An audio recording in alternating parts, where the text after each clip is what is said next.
Pushkin.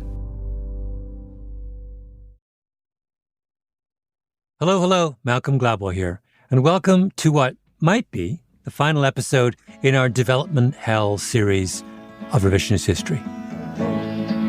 Today, we're talking about Elvis. Drive down any street. That person singing is not Elvis.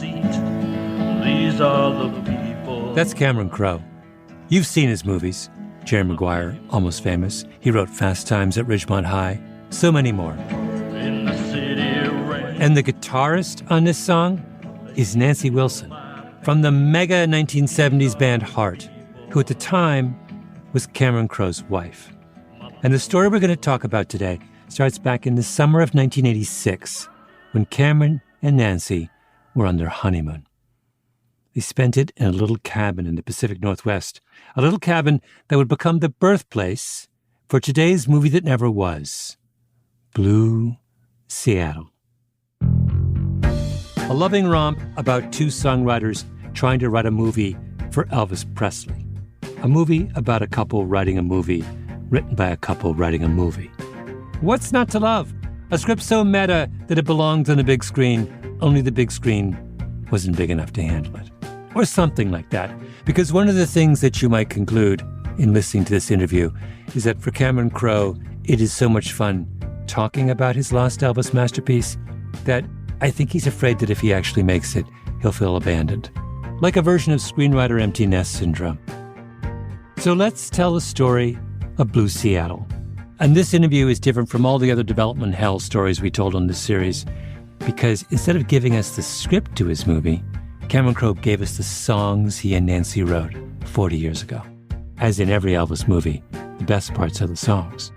They capture a moment, that honeymoon burst of creative inspiration, and they tell a story about a young couple in love. I've been looking forward to this all week.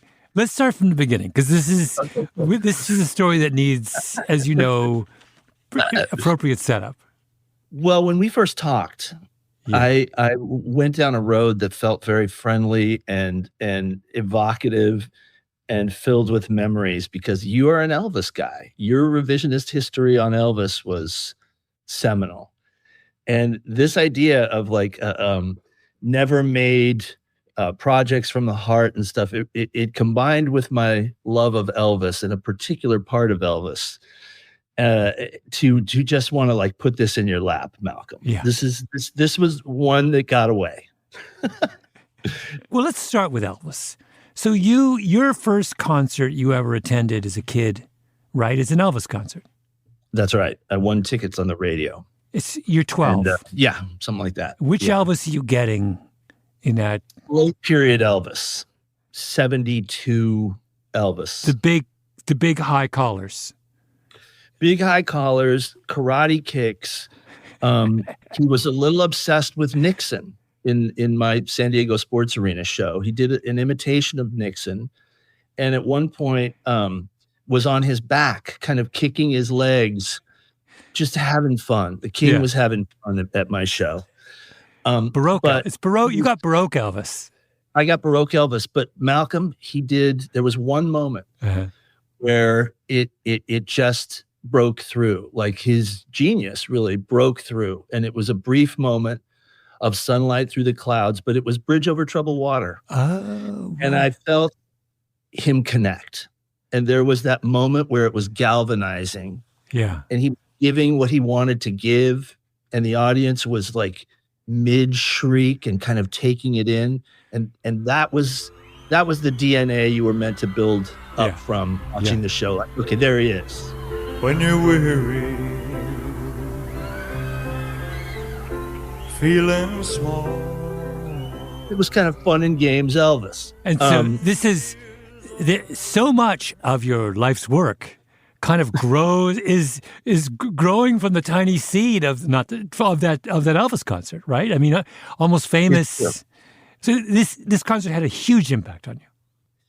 It did, and also Malcolm, because I took my mom, and my mom, if you've seen Almost Famous, you know my mom. Yeah.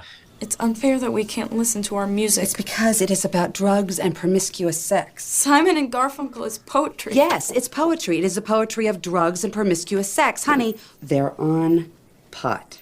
So that week changes a lot. So this was the door that gets cracked open where rock and, of course, my future love and that combined with journalism, I was on my way. Yeah. But Elvis was there at the gates, you know. And I still was obsessed with Elvis, but I was obsessed with the corners of Elvis's experience. And one of those corners was his movies.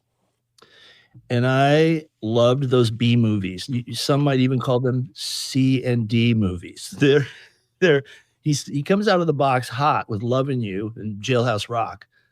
But eventually he's doing genre things for the money that Colonel Parker has put him up for. And, you know, there's a set formula for the Elvis movies that happened. And I became obsessed with those movies. Yes, yes. And you became obsessed with them because, I mean, one of the things I was trying to figure out as I listened to the music of the project we're going to talk about was I was trying to understand your intentions and so are you obsessed in a kind of...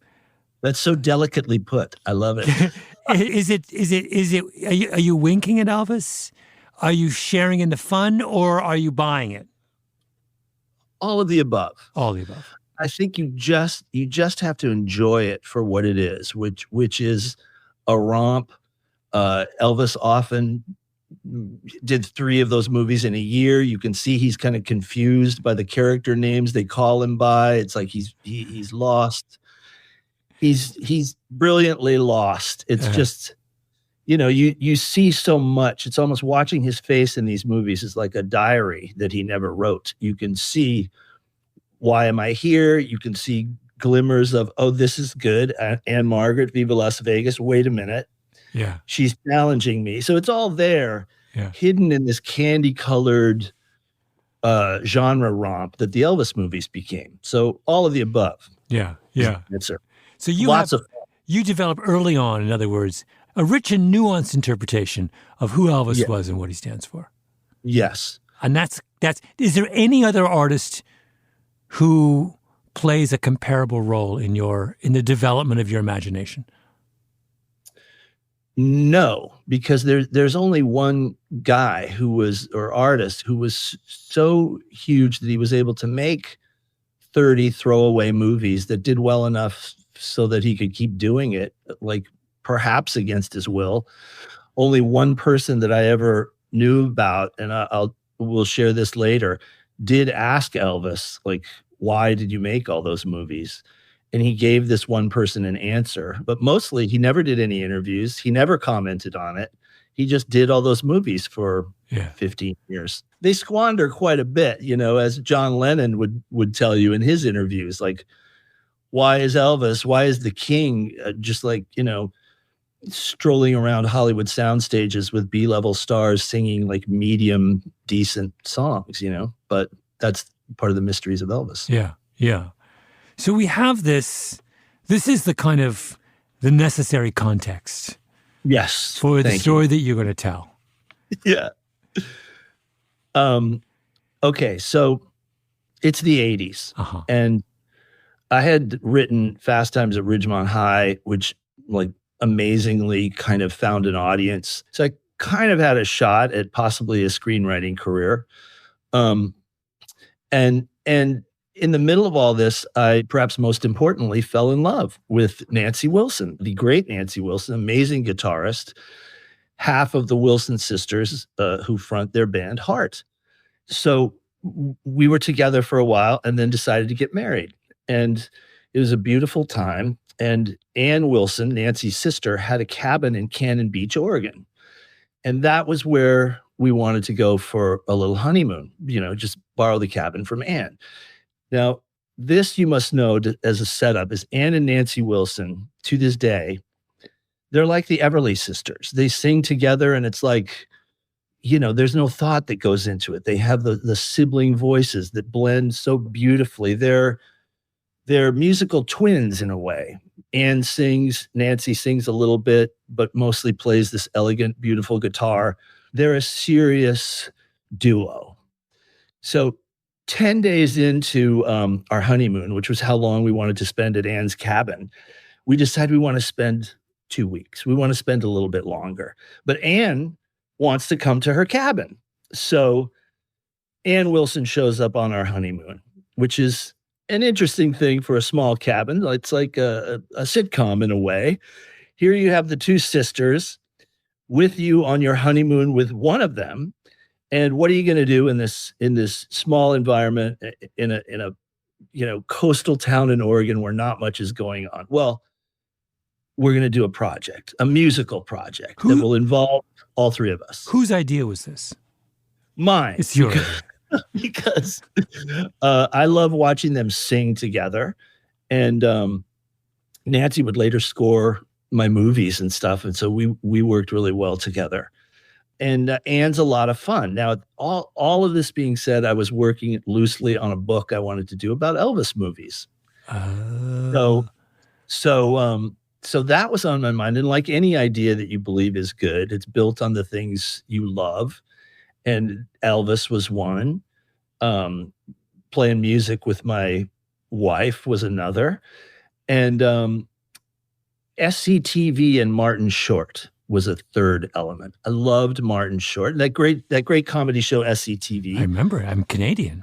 So here comes this idea for a kind of, and this is the cousin of what you're doing, Malcolm. It's like lost masterpieces. What's something that, like, a movie that almost got made, and it's built on the burning fever inside your gut that this is the idea of all time. So I started building this idea of the great Elvis movie that never got made. And what's the story behind it?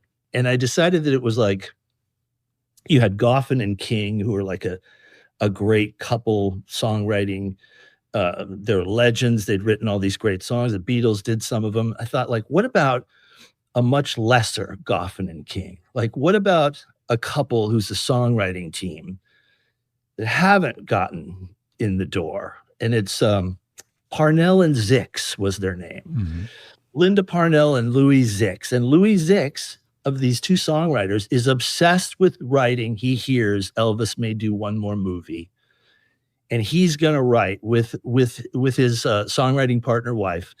They're going to write this song cycle for the 10 songs of an Elvis movie that they're going to pitch and make. And this is the beginning of Blue Seattle, which is their song cycle, Malcolm, that they're going to try and sell to Elvis himself. And so here on our honeymoon, I began to write these Elvis songs that were fleshed out with Ann and Nancy Wilson of heart. And unironically, really, mostly, we were going to do these songs that captured all the elements of the Elvis movie formula. Now, before we get into the songs themselves, which I have to say are genius, I want you to define, you said, all the elements of the Elvis movie formula. Yeah. Break it down for me before we start. What are the elements, the crucial elements? Okay. The Elvis elements are this. So first of all, he has to have a name that sounds like a fist. Nothing too complex, just kind of like Deke Rivers was one. Buck Thomas, so like we thought you start with a name that's like, Mike Davis, something like that. And Elvis must always have workplace pride. He needs to do a couple different things in an Elvis movie of this era. But like they're often a strange combination of things. Like he can be a veterinarian who's also a race car driver, who also works at a county fair somehow. What a way to earn a living. A little kid should appear at some point looking for some kind of mentorship, which he provides usually in the form of a song. He had confidence, a little thing called Dancing girls must appear. Would you mind telling me where I am? In the Garden of Paradise, noble master. So like that gets worked in. A fight, at least one fight. Baby, we just stay good time.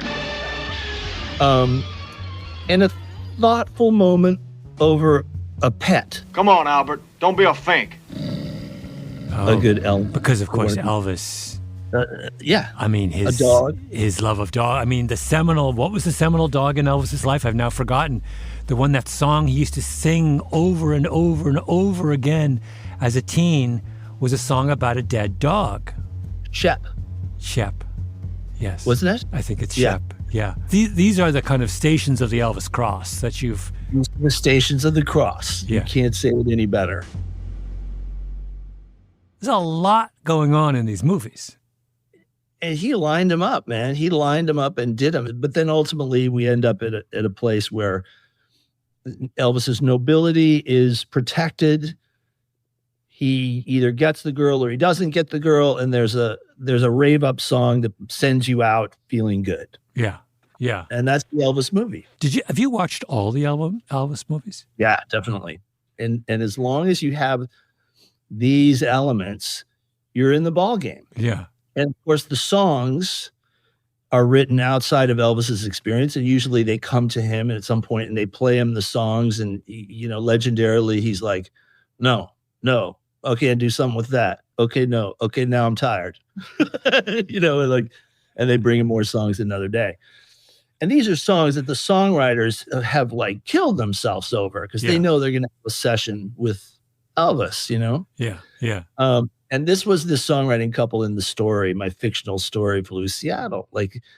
Their dream is that they will one day be able to play these songs for Elvis and pitch this movie. Are we going to hear some of those songs, dear listener? Oh, yes, we are. After a quick break, Cameron Crowe is going to play us some of the music from Blue Seattle.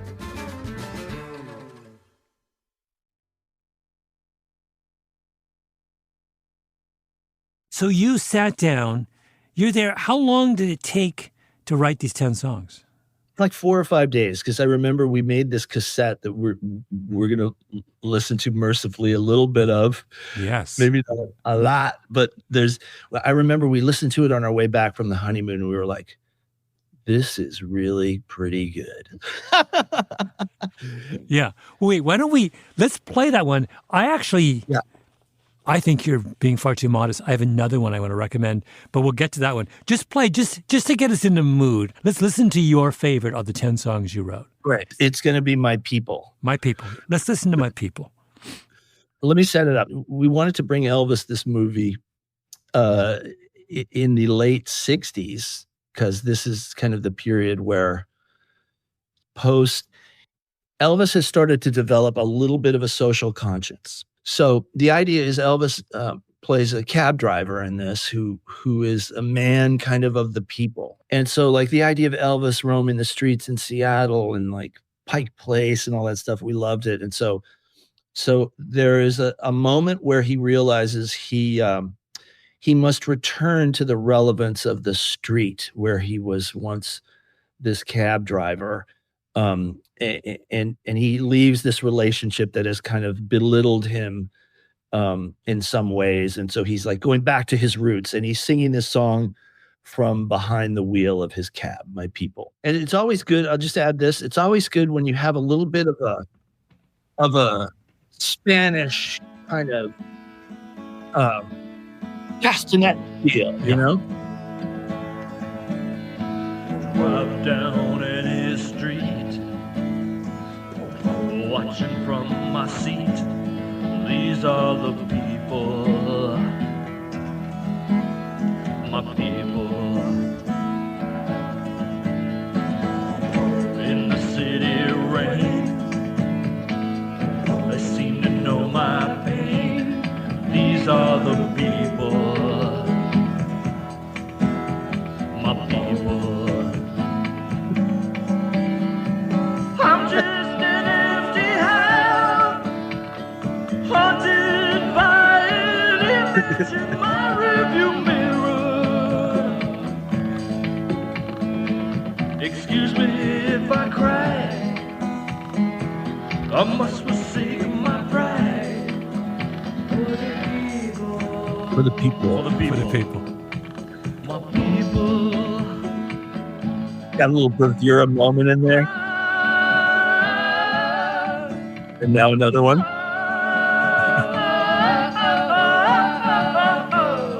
He's got to be clapping, even though he has to have his hands on the wheel. Yeah. We'll still figure it out.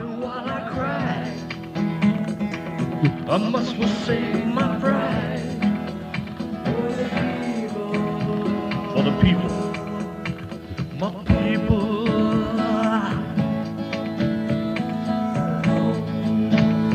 No, you can actually. It's funny. That's like totally believable as an Elvis song. If I heard that on an Elvis album, I'm not thinking twice about it. I've come such a long way to hear you say that. No, I mean, I'm not blowing smoke here. No, I felt that too at the time. Like, you almost sell that to Elvis. Yeah. For one of those movies. Yeah. Yeah. Who's playing guitar on that? Nancy and Ann are both playing guitar and singing, and I'm like attempting to do an Elvis voice. Yeah. It's not bad. I'm the weak link. For sure. It's not bad. That weak link. Your range. But they're fantastic. They can play anything at the drop of a hat, and their harmonies are so cool. But wait, let's start from the beginning. So Blue Seattle is the first song, sets the tone here. And what are we doing? What are we trying to do narratively with Blue Seattle?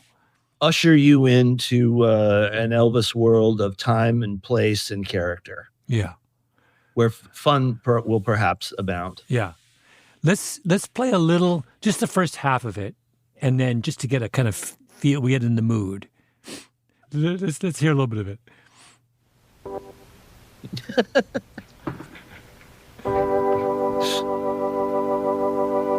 Summer winds are calling me. Weather is always important. Yeah. That I love. Blue skies, green mountains, a town made for love.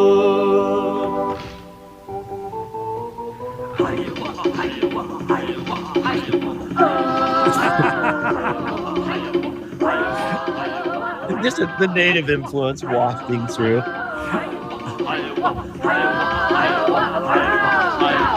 I'm going back to the place where I belong. Seattle. A pretty little city where a man just can't go wrong. Seattle. The seafood is fresh, the steaks are rare. Steaks are rare. Yeah. I thought the opening, this should be the theme for Seattle. First of all, Blue Seattle. Seattle needs to call itself Blue because everyone thinks they're Gray Seattle.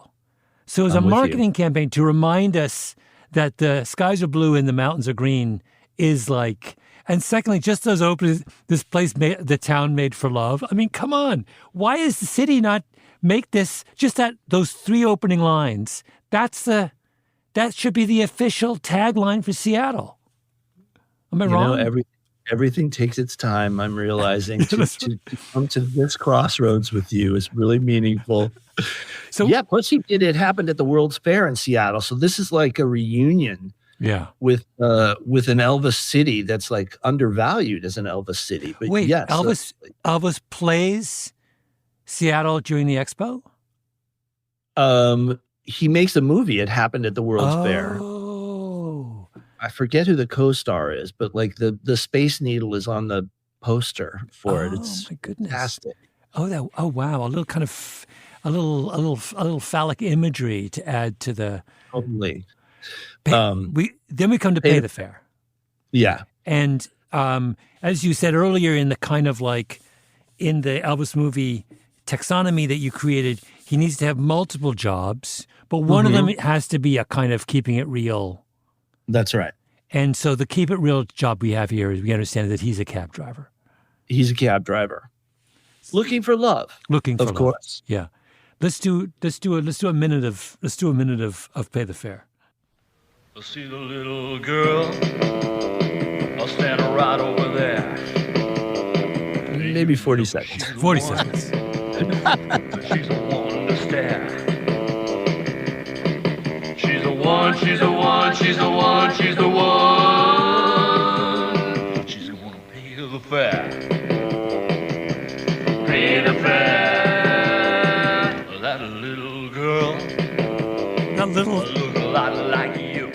with Casio going. I tell her. And they sound so, Ken and Nancy sound so good on this. They don't. Too. I know the thing that makes this genius is this understanding that we have the Wilson sisters doing the do do do do do do do. Right.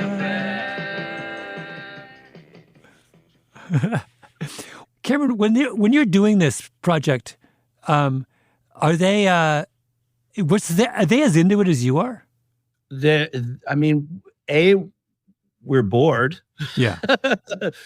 But B, it's a great question. There was mist. There's like waves crashing below these little cliffs where we're staying, and in the middle of this, we're just like howling through these Elvis songs. It was an amazing honeymoon. Is there a lot of weed involved or not? Not really. Yeah. Not really. I think a lot of beers. I think we were just like lining up beers doing some of this stuff. Yeah. Yeah.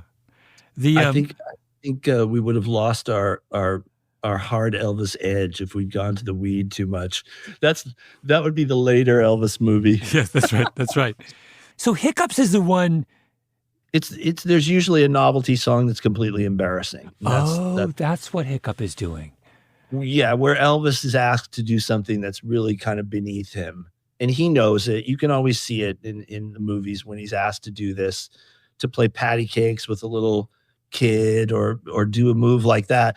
He usually, if you're really looking at it with a microscope, he has a little fun, and then it gets old because they're asking him to do a number of takes. You can usually tell. And so by the end of the novelty song in the movies, he's so ready to move on. But it's important that he bonds with a child and a pet. Yeah. Yeah, those are crucial.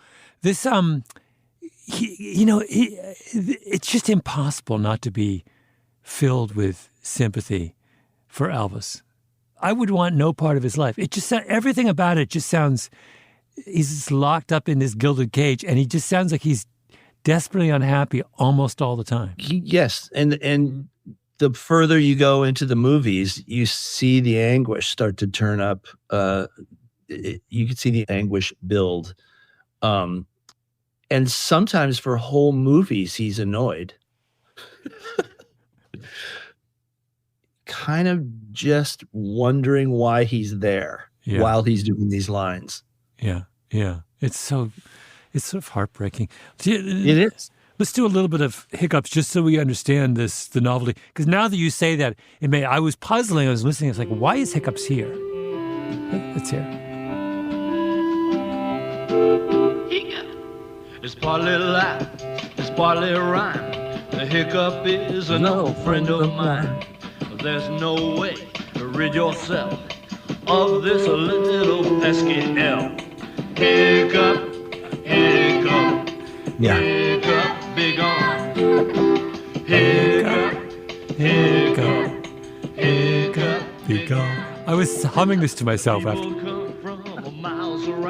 No, you're right. This is the heartbreak. This is like the guy who was truly dangerous is now doing the Hiccup song. Yeah, yeah. Culturally.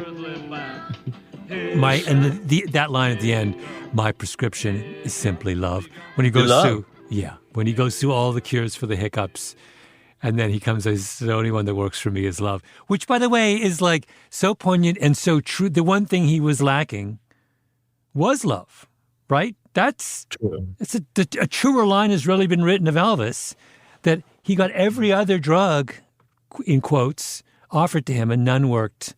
The only thing he needed was, it was super well said, and there it was buried in the Hiccup song. By the way, what's hilarious, continuing is hilarious, is I've said before the contrast between two of the great guitar players of our generation, and then it's a good Elvis impression, but as you say, you are the weak link. I am the weak link. You could only be though in this company.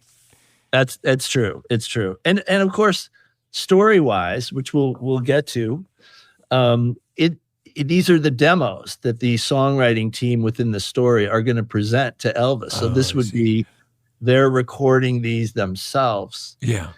Present to him, which I'll we'll talk about in a sec. Yeah, yeah. I'll try and be brief. I want to play One Chance to Love, and then let's talk a little bit more about context. This is where and this functions how. I think this is kind of the looking over his shoulder at the romantic landscape of Blue Seattle. He kind of steps out, and it's a single man in the spotlight, Roy Orbison kind of song. Yeah, that allows him to flex his vocal Elvis chops. And this time I think we should listen to the whole song. I think it's a lovely song. Yeah, let's do the whole thing. Thank you.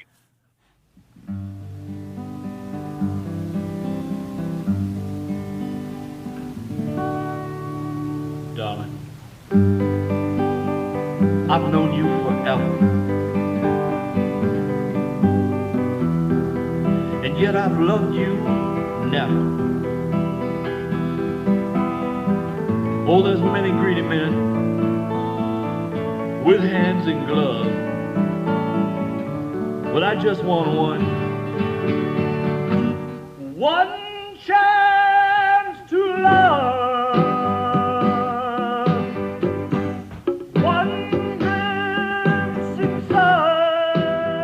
I want you to know I am giving it everything.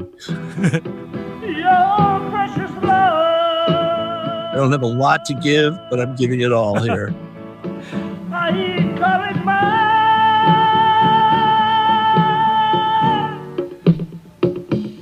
Darling. Oh, so Elvis. Many others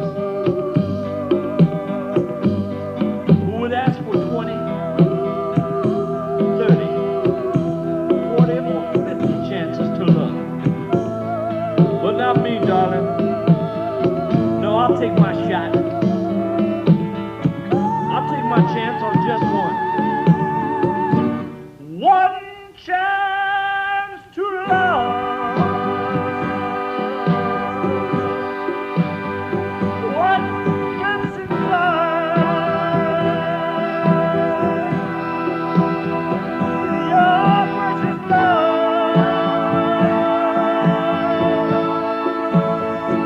I call it mine. One chance to love. There's only one chance. There's not two. There's only one. One glimpse in love. I just think it's great. I just love this one. We're building to something. Yeah. I call it mine. One chance to. One chance to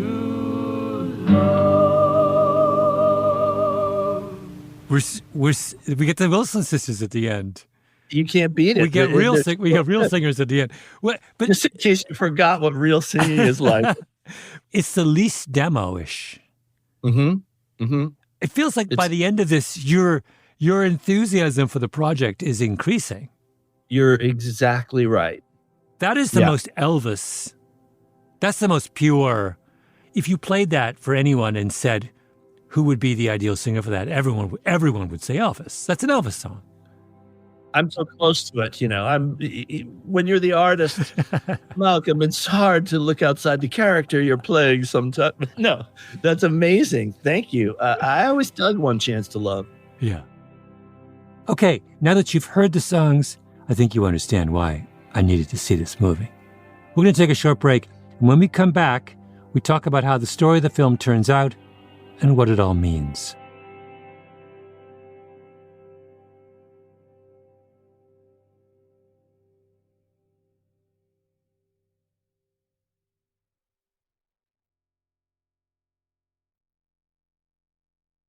So we've got our 10 songs, and now this is the core of a narrative. You want to do you want to do this kind of tongue-in-cheek Elvis movie? Yes. Pretending or tell the story of how it almost happened, or could have happened. That idea is what kind of landed for this. So to go back to the screenplay, did you actually write a screenplay around those songs? I did. So how does it begin with those two characters dreaming about writing an Elvis movie?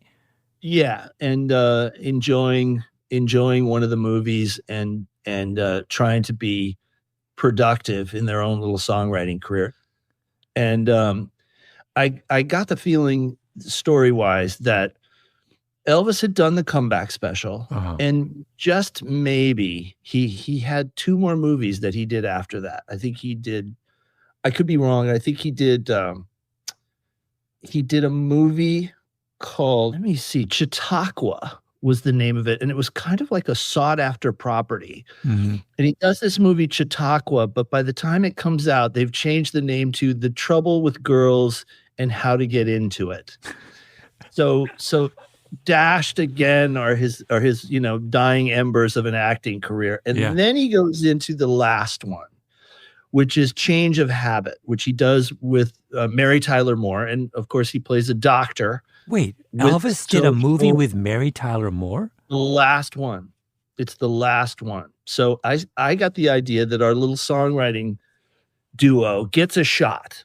That's the dream, to get the shot with Elvis. Yeah. They're ushered in, and they have a moment in his trailer where he's in his doctor uniform. There's a guitar in his trailer. He's on a break doing, Change of Habit. And he ushers them in. And they're kind of nervous. Our guy, the main guy who's like an Elvis fanatic and has like really studied Louis Zix, has studied Elvis. But anyway, they run through the songs. But before they do, Elvis says, not real talkative, totally charismatic, bronzed in his doctor outfit.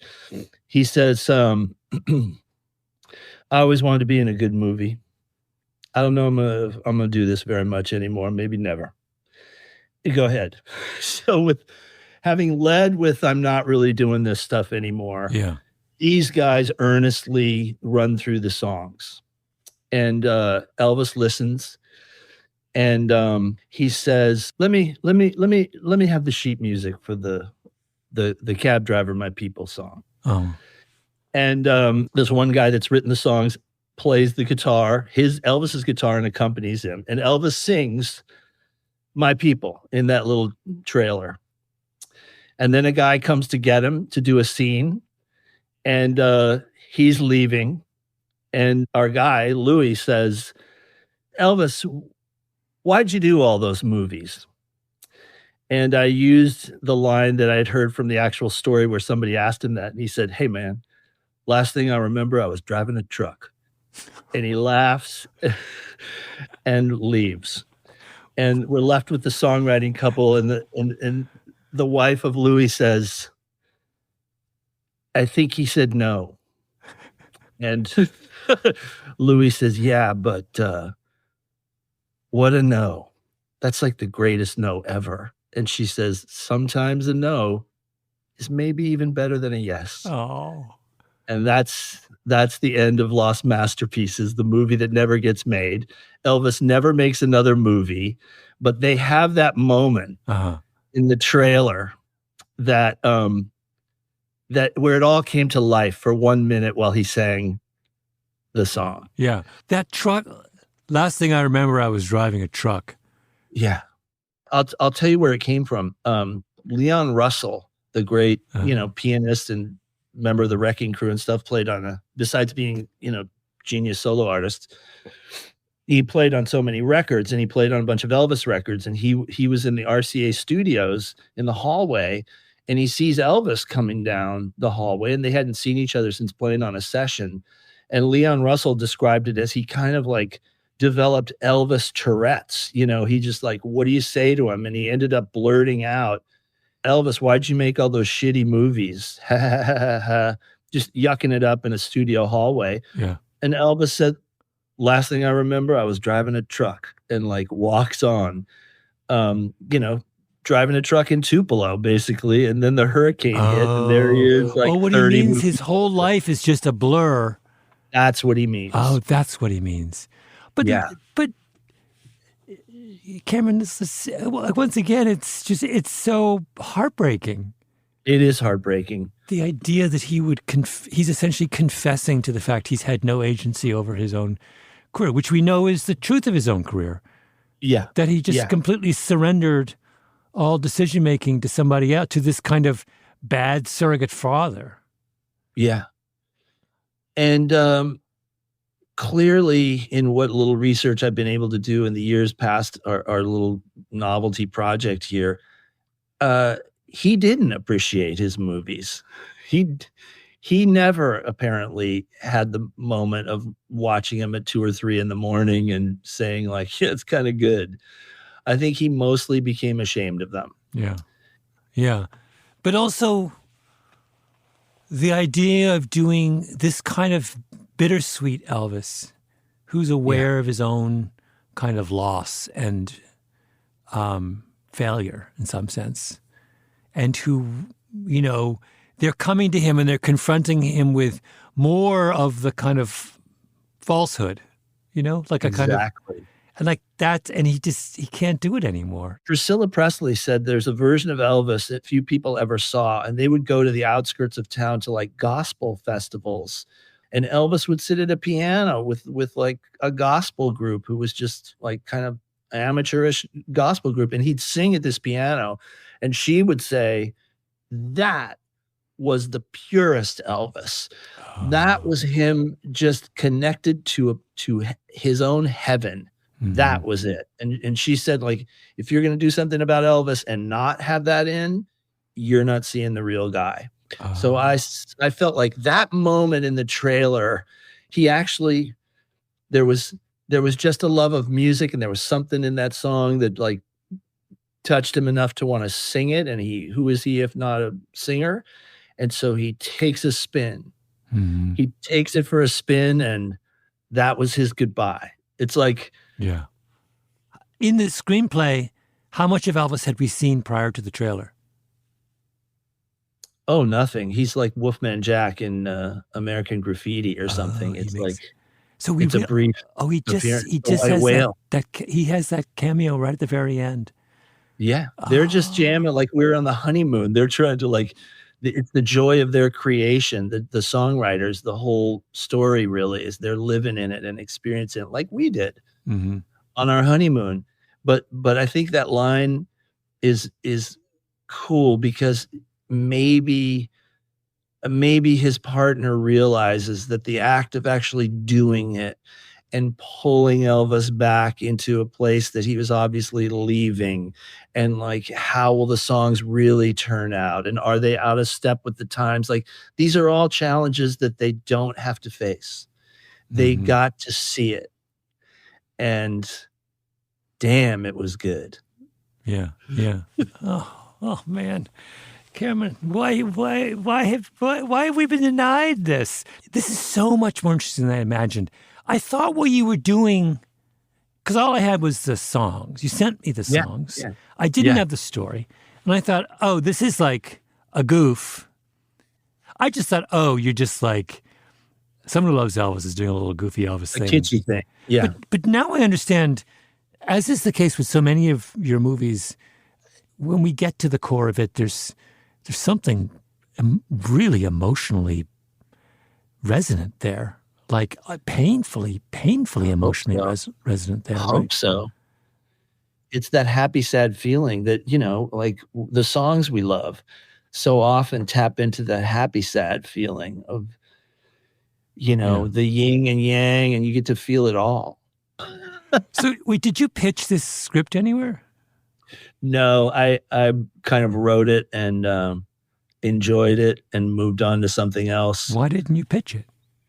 I hadn't started directing yet, really. And by the time that I did, I was already off on another journey. But I mean, I always loved the idea of the dream that almost happened. And this is what you're digging into right now.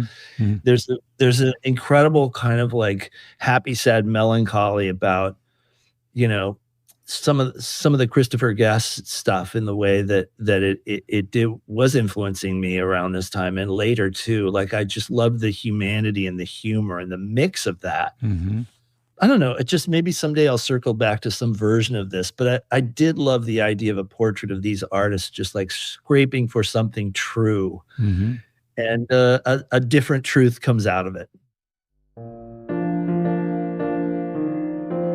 On this season's Development Hell series, we've heard stories about my brush with Hollywood glory, science fiction tales that never were, chimp-forward Michael Jackson biopics. But I wanted to tell you about Blue Seattle at the end of it all, because this conversation was my ticket out of Development Hell. Crowe and Nancy Wilson got divorced some time ago. We didn't talk about that, but I think it was part of the happy, sad feeling I got listening to these songs they made together right when they got married. Crowe is the king of happy sad on film, the kind of instant nostalgia.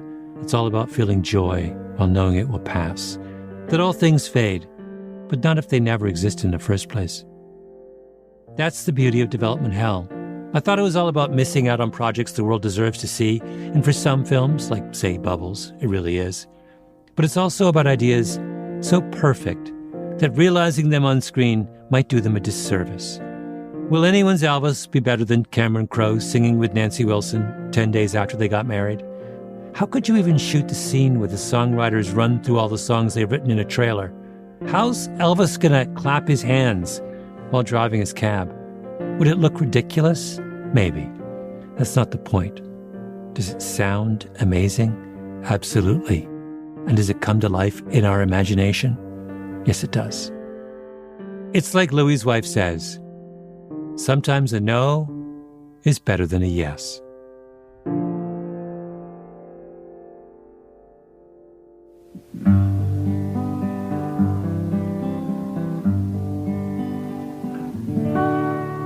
This episode of Revisionist History was produced by Nina Bird Lawrence and Ben Nadaf Hafri with Tully Emlin. Editing by Sarah Nix. Original scoring by Luis Guerra.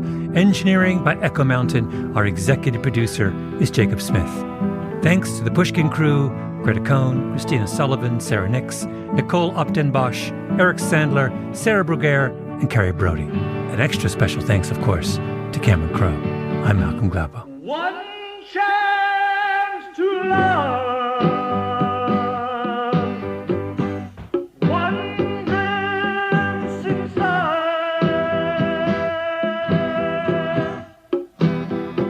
your precious love.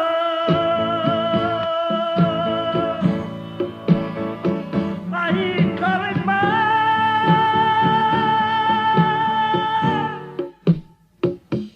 Darling, there are so many others who would ask for 20, 30, 40, or 50 chances to love. But not me, darling. No, I'll take my shot. I'll take my chance on just one.